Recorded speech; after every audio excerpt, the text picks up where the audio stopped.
What's up? Matt from Merchfab here, back on the Mini today. Today is going to be a dyno day. Everybody loves a dyno video.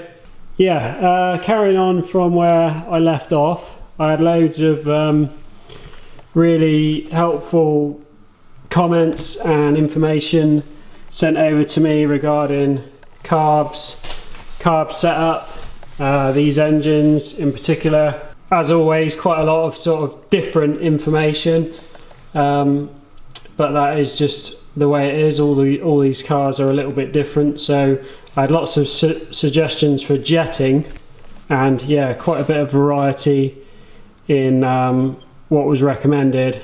And one of the common things people kept mentioning was manifold gasket, so I replaced that. Next thing was fuel pressure. Lots of people say make sure the fuel pressure is not too high. I've got a gauge on there, and the recommendation I was given previously was between 2 and 3 psi. It was set just under 3. I've now dropped it down to 2. Didn't really seem to make any difference to my fouling issues. Neither did changing the gasket, but obviously it's good to check these things off. Another thing was there's 3 little holes there. Those are the progression holes. This is the idle air mixture screw. You have to verify that the throttle plate is behind those holes, so that at idle you're not drawing any fuel through the progression holes. So I don't know if you can see the throttle plate moving past that first little hole, but it is. So that's set correctly. Another thing, these air mixture screws, the earlier carbs have a more blunt taper on the end of the adjuster, which gives you a more coarse adjustment of the fuel that's allowed through, so less turns do more. This is the made in Spain newer version of the carb. They have a long thin pointed taper, so it's a finer adjustment. And a lot of people mention that a lot of these old books are referring to the old style of carb. I found a good article from Weber which gives you the sort of setup for both the new ones and the old ones. Another thing people kept mentioning was the float level height, and again that was a thing that had varying information on the actual height that it should be. In the article I found it says 29mm measured from the main jet well, so I made this exactly 29mm. I can just take the main jet out and basically poke that down in and check that the level is correct. So jetting wise, this is what I've got in there currently. 175 main, F2 emulsion tube, 180 air corrector, 50 pump jet, the idle F860, that's what was in there. I've now swapped that to an F855. I've got all these different ones. I've got that F855, which did seem to start and run better with that. But basically you got the F numbers are the size of the air hole, 45 is the size of the fuel hole, 50 or whatever. So they're a bit random. Like a 45 F9 is richer than a 60 F2. A 55 F11 is leaner than a 50 F6. So what I've done is, I know that 60 F8 was definitely too rich because that's what we had in there, so I've just bought all of these in this area, and then we should have enough to get it absolutely spot on, hopefully. So after changing the idle jet, I still seem to be fouling these outside 2 cylinders. Did a compression test on it, and those outside 2 were actually lower, which was obviously concerning to me. I spoke to John who built the engine. He said that it's probably just from the rich mixture, so I don't want to run it any more than I need to, so I want to just get it straight on the dyno, get it right, and then run it up and recheck that. But I did read that these engines draw more air fuel mixture to the outside too, just with the design of the Siamese port, that would obviously explain why it's fouling these outside too. So hopefully get it on the rollers, run it up, get the mixture sorted. This will fix itself and we'll be good to go. So next stop, PVE.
So once we got the car on the dyno and did a few dyno runs, we came across this really rich area below, anywhere below sort of 5,500 RPM, which potentially needed the main jets and air correctors adjusting to help to sort that out. But all I had was a range of idle jets.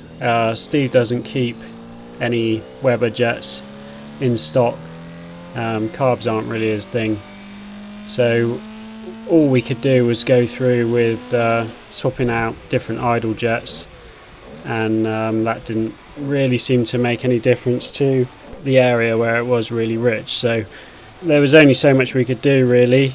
The car made 88 horsepower, which worked out just under 110 converted flywheel, so potentially a bit more to be found in there somewhere. But ultimately it needs a proper setup on the carb, and we still seem to have this issue with fouling the outside two plugs. Thanks again Steve at PVE for getting me in super short notice. It's always a pleasure going down there to see him. If you do need your car tune in, particularly if it's anything high tech, give him a shout. If it's got carbs on it, he's probably not going to be interested, but all his details are in the description box. Just run this up to temperature, left it idling for a while, and I'm just going to show you basically what it does. So it was still idling and revving fine at this point. It wasn't misfiring. That one looks a bit sooty, but it's dry. That plug, as you can see, just from sort of like warming it up, let it idle, soaking wet again. See, that one's wet. And the two cylinders that are ending up with the wet plugs are the two that are slightly lower on compression.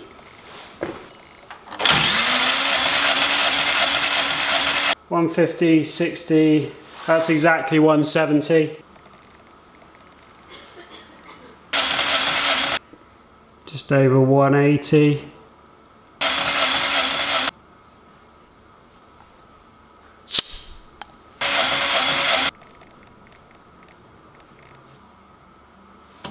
We're 10 psi lower on these two outside cylinders. I've double checked all the valve clearances, got 0.4 mil clearance on inlets and exhausts on all of them. So this is my leak down tester. Bring the piston to top dead center, both valves closed, pressurize this. You set the pressure so that the needle's sat in set, and when you connect this, this will drop with how much air is leaking. With the needle starting in set, it didn't even get into low on all the cylinders, and they're all the same. So there's almost perfect seal on all 4 cylinders. So I phoned John, who built the engine, and just talked through absolutely everything, described everything that it's doing exactly. He gave a few of his theories, but ultimately he thinks that it is a tuning issue related to the carb still. The fouling of these outside 2 plugs is just the nature of what these engines do at very low RPM with a carburetor, which I have read. There is a possibility that this camshaft with the carb and potentially the rocker ratio just isn't happy.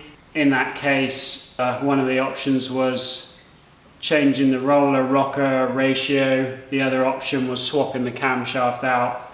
I would like to not, and just hopefully be able to get around it with just, you know, some tuning. There's also some things we can try with the ECU and the ignition to try to make sure it's burning off the fuel a bit better when it's idling. So yeah, lots of stuff to try.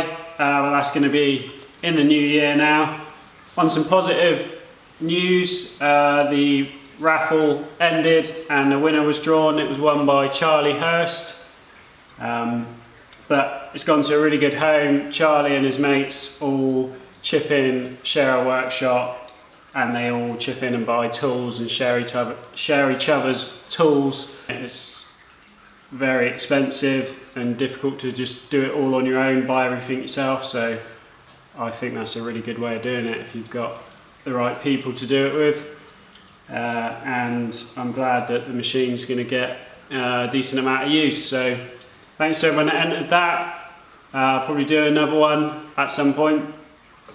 So I hope everyone has a good Christmas, and I'll try and get a video up in between Christmas and New Year. There's that little sort of break where I'm usually looking for something to do. So yeah, that's it for this one. Just watch it. See you on the next one.